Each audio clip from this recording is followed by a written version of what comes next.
पहले दृश्यों में मैरियन और उनके सौतेले बेटे एलिजा ओहायो के जंगलों से होकर उनके दिवंगत पति की बहन के घर जा रहे हैं। एलिजा मैरियन के फोन पर खेल रहा है जबकि वह बातचीत शुरू करने की कोशिश कर रही है। मैरियन पास के चिड़ियाघर का जिक्र करती है, लेकिन एलिजा कहता है कि वह अपने हाल ही में गुजरे पिता के बिना वहां नहीं जा सकती। महिला अपनी भाभी के घर का मोड़ चुक जाती है क्योंकि उसका जीपीएस खराब, और जब वह नक्शा मांगती है तो एलिजा को एहसास होता है कि उसके पर्स में उसके नाम से एक चिट्ठी है। मैरियन तुरंत अपने सौतेले बेटे से वह चिट्ठी ले लेती है, उस पर चर्चा करने से इनकार कर देती है और अचानक गाड़ी को उल्टा मोड़ देती। जैसे ही मैरियन हाईवे पर वापस गाड़ी चलाती है, विंडशील्ड टूट जाती है। मैरियन रुक जाती है जब एक द्वितीय विश्व युद्ध का लड़ाकू विमान ऊपर से उड़ता है और पास की एक नहर में गिरकर दुर्घटनाग्रस्त हो जाता है। एलिजा बाहर निकलता है और वहां जाता है। मैरियन 911 पर संपर्क करती है और एलिजा कॉकपिट में किसी को देखता है। मैरियन नीचे उतरती है और कैनोपी खोलने की कोशिश करती है और आखिरकार सफल हो जाती है। जैसे ही जेट जल रहा होता है, थियोडोर कोल बाहर निकलता है, लेकिन वह अपने कंट्रोल पैनल पर रखी फोटो के बिना जाने से इनकार कर देता है। एलिजा जब वे जलती हुई मलबे से बच निकलते हैं तो मैरियन के पास दौड़ता है। थियोडोर मैरियन को उसकी मदद के लिए धन्यवाद देता है और खुद को दूसरे स्क्वाड्रन का सदस्य बताता है। वह सोचता है कि क्या वे ब्रिटिश या डच हैं और वे बर्मा में क्या कर रहे हैं। एलिजा उसे बताता है कि वे ओहायो में है और टेड दावा करता है कि वह हाल ही में एक ऐसी पहाड़ी के ऊपर डॉग फाइट में था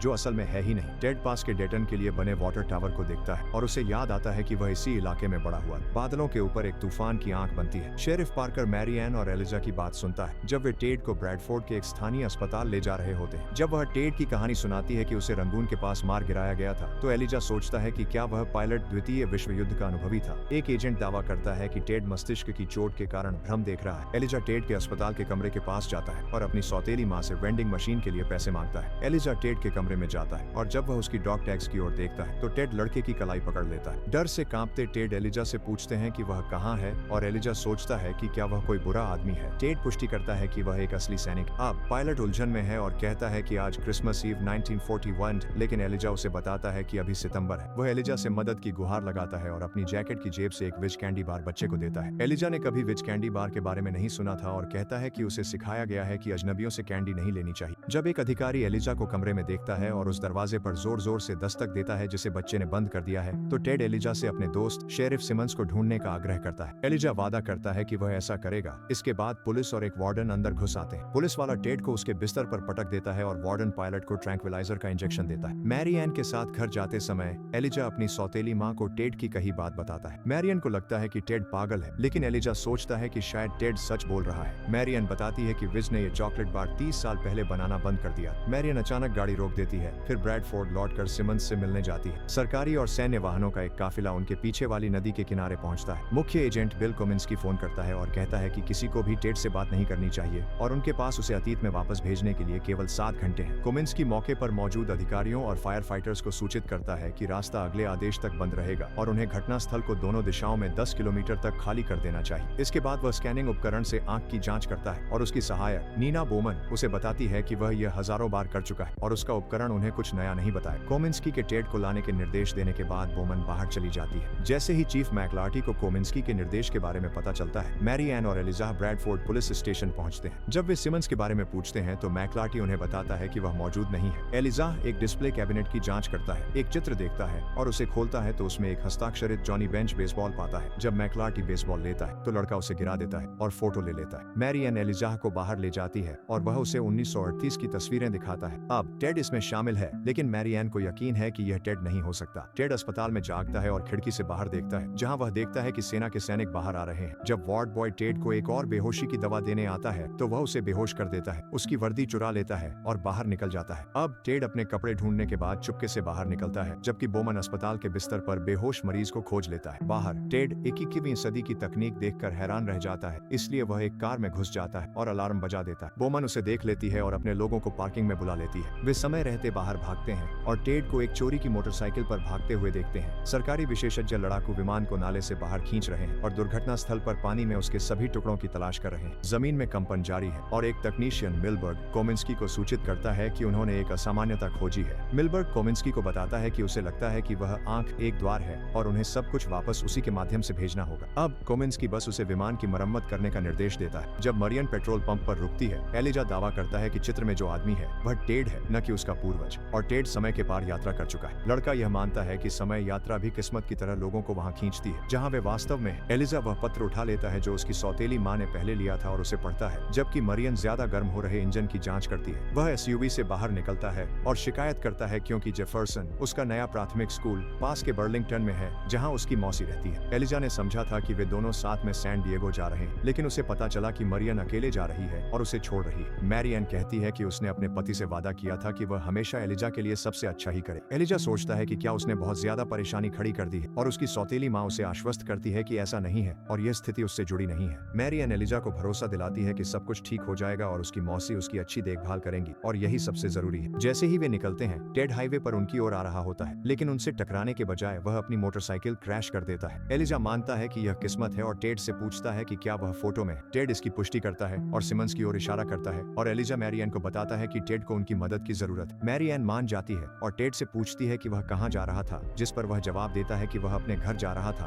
अपनी पत्नी पॉलिन से मिल। दूर से पुलिस के सायरन सुनाई देते हैं और मैरियन टेड से कहती है कि वह उनके साथ एसयूवी में बैठ जाए। मैरियन टेड के निर्देशों का पालन करते हुए उसे उसके पुराने घर ले जाती है। वह अंदर जाता है और पॉलिन को आवाज लगाता है। तभी एक महिला आती है और पूछती है कि क्या वह उसकी मदद कर सकती है। जब एलिजा और मैरियन अंदर आते हैं तो वह महिला, जो एक नर्स है, पूछती है कि क्या हो रहा है। एलिजा बताता है कि टेड पॉलिन का दोस्त है और नर्स टेड से पूछती है कि क्या वह पॉलिन से मिलना चाहता है। वह अपनी पॉटरी क्लास में है और कुछ ही मिनटों में वापस आ जाएगी। टेड दीवार पर खुद और पॉलिन की शादी की तस्वीरें देखता है, जिसमें उसके दूसरे पति और उनके बच्चे भी हैं। वह बाहर इंतजार करने चला जाता है, जबकि मैरियन टेड की मृत्यु संबंधी खबरें ऑनलाइन खोजती है। कहानी के अनुसार टेड उसी दिन दुर्घटनाग्रस्त हो गया था जिस दिन वह उस दरार से होकर आया था और पकड़े जाने से बचने की कोशिश में उसे गोली मार दी गई और उसकी मौत हो गई। टीवी पर एक समाचार प्रसारण में बताया जाता है कि एलिजा का अपहरण कर लिया गया है। जब नर्स इसे देखती है तो वह पुलिस को सूचित करने जाती है। इसके बाद टेड पिछले दरवाजे से बाहर निकलता है, लेकिन वहाँ सैनिकों से सामना हो जाता है। जैसे ही कोमिंस्की लाउडस्पीकर पर टेड को बुलाता है, टेड पीछे का दरवाजा बंद कर देता है। टेड हाथ ऊपर करके बाहर आता है और कोमिंस्की और बोमन उसके पास आते हैं, ये कहते हुए कि वे बस टेड को वहीं वापस ले जाना चाहते हैं जहां वह है। जमीन हिलने लगती है और बोमन दावा करता है कि यह टेड की मौजूदगी के कारण हुआ भूकंपीय विक्षोभ है। कोमिंस्की खुलासा करता है कि टेड भविष्य में चला गया है और उन्हें जल्दी से कार्रवाई करनी होगी। एलिजा दौड़ता हुआ बाहर आता है और टेड को बताता है कि वह बर्मा में मर चुका था। फिर टेड को एसयूवी की ओर ले जाता है। जैसे ही टेड दरवाजे लॉक करता है, बाकी लोग दौड़कर आते हैं और मरियन एलिजा को चिल्लाकर बाहर निकलने के लिए कहती है। टेड पड़ोस के पिछवाड़ों से गाड़ी चलाता है। सैनिक उसका पीछा करते हैं और टेड एक पुराने मूनशाइनर के रास्ते पर आ जाता है जिसे वह पहचानता है। वे पीछा कर रहे होते हैं, लेकिन एक टायर फट जाता है। टेड पास की नदी के पार कुछ देखकर एक प्राचीन घर की ओर दौड़ता है। टेड एलिजा को वहां ले जाता है, उसे बताता है कि यही वह जगह है जहां उसने और पॉलिन ने आखिरी बार नाच किया था, इससे पहले कि वह रवाना हो। टेड एलिजा को बताता है कि उसने कभी अलविदा नहीं कहा था क्योंकि वह अंधविश्वासी था और अपने शोक संदेश के बारे में पूछता है। एलिजा बताता है कि टेड के बारे में कहा गया था कि वह कैद से भागते समय दुर्घटनाग्रस्त हो गया और मर गया। टेड चलते हुए कहता है कि वह यहाँ का नहीं है और उसे वापस जाना चाहिए, जबकि एलिजा की जगह मैरियन के साथ। युवक कहता है कि उसकी सौतेली माँ बस उसे उसकी मौसी के पास भेजना चाहती है और उसके पास और टेड के पास कहीं जाने की जगह नहीं है। एलिजा मानता है कि उन्हें आगे बढ़ते रहना चाहिए, लेकिन टेड पूछता है कि इसका क्या मतलब, क्योंकि पॉलिन आगे बढ़ चुकी है और उसने अपनी पूरी जिंदगी किसी और के साथ बिताई। वह पूछता है कि क्या उसे मरना ही होगा, लेकिन एलिजा उसे आश्वस्त करता है कि ऐसा नहीं हो सकता। टेड सोचता है कि उसके लिए जीना उस लड़के के लिए इतना जरूरी क्यों है और एलिजा टेड को अपने पिता की एक तस्वीर दिखाता है और बताता है कि उसके पिता 1 साल पहले अफगान युद्ध में मारे गए थे। पायलट माफी मांगता है, लेकिन दुनिया में उसके लिए कोई जगह नहीं है। दोनों भगोड़े नदी के किनारे एक बेंच पर बैठते हैं और एलिजा सलाह देता है कि टेड अपनी जिंदगी पॉलिन के साथ फिर से शुरू कर सकता है। टेड उस पर विश्वास नहीं करता, लेकिन एलिजा सुझाव देता है कि वह दुश्मन बलों से खुद को बचाने के लिए केवलर जैकेट पहनकर वापस जाए। लड़का मानता है कि दरार ने टेड को वहां इसलिए लाया है ताकि उसे दूसरी जिंदगी का मौका मिल सके। कोमिंस्की और उसकी टीम उस रात मैरियन को एक हैंगर में ले जाते हैं। वहां तकनीशियन दुर्घटनाग्रस्त फाइटर जेट को फिर से जोड़ रहे हैं और कोमिंस्की मैरियन से कहता है कि वही एकमात्र है जो एलिजा को ढूंढ सकती है। मैरियन उनकी मदद करने से इनकार कर देती है क्योंकि उसे लगता है कि कोमिंस्की टेड को मरने के लिए वापस भेजना चाहता है। वह उसे बताता है कि दांव पर उससे कहीं ज्यादा कुछ है जितना वह समझती है, लेकिन मैरियन को शक। एलिजा और टेड लौट आते हैं और टेड अपनी मरने की इच्छा जाहिर करता है क्योंकि पॉलिन आगे बढ़ चुकी है। जब एलिजा पूछता है कि उसे यह कैसे पता, तो टेड बताता है कि उनकी पहली डेट पर उसने और पॉलिन ने एक क्रैकर जैक बॉक्स में एक गुड लक चार्म पाया था। पॉलिन ने वह चार्म उनके घर मिलने पर मैंटल पर टांग दिया था। जब वे पहुंचे तो वह वहां नहीं था और टेड मानता है कि पॉलिन अब उसे याद नहीं करना चाहती। कोमिंस्की द्वारा मैरियन को बताया जाता है कि तकनीशियन फाइटर को उसकी मूल स्थिति में बहाल कर रहे हैं ताकि वह फिर से उड़ सके और वे उसे और टेड को वापस भेज सके। एजेंट्स मैरियन को भूकंप के स्थान दिखाते हैं और समझाते हैं कि ये सभी दरारों के कारण हुए थे जब उनके माध्यम से गई चीजें वापस नहीं लौट आई गई। इन दरारों ने कई वैश्विक आपदाएं पैदा की हैं और अगर वे जो भी चीज आई है उसे वापस भेज दें तो कुछ भी नहीं होता। मैरियन अब राजी होकर उन्हें बताती है कि एलिजा के पास उसका फोन है। टेड ताले को खोलने की कोशिश करता है जब एलिजा उसे शहर के एक बंद आर्मी सरप्लस स्टोर में ले जाता है। वह नहीं खोल पाता क्योंकि वह पूरी तरह स्टील का है। बोमन मैरी और सैनिकों को वापस शहर ले जाता है और मैरियन बोमन से पूछती है कि वे दरार दरारों को सफलतापूर्वक बंद करने में कितनी बार असफल रहे हैं। कोमिंस्की को लगता है कि उन्होंने कोई छोटी सी बात नजरअंदाज कर दी है,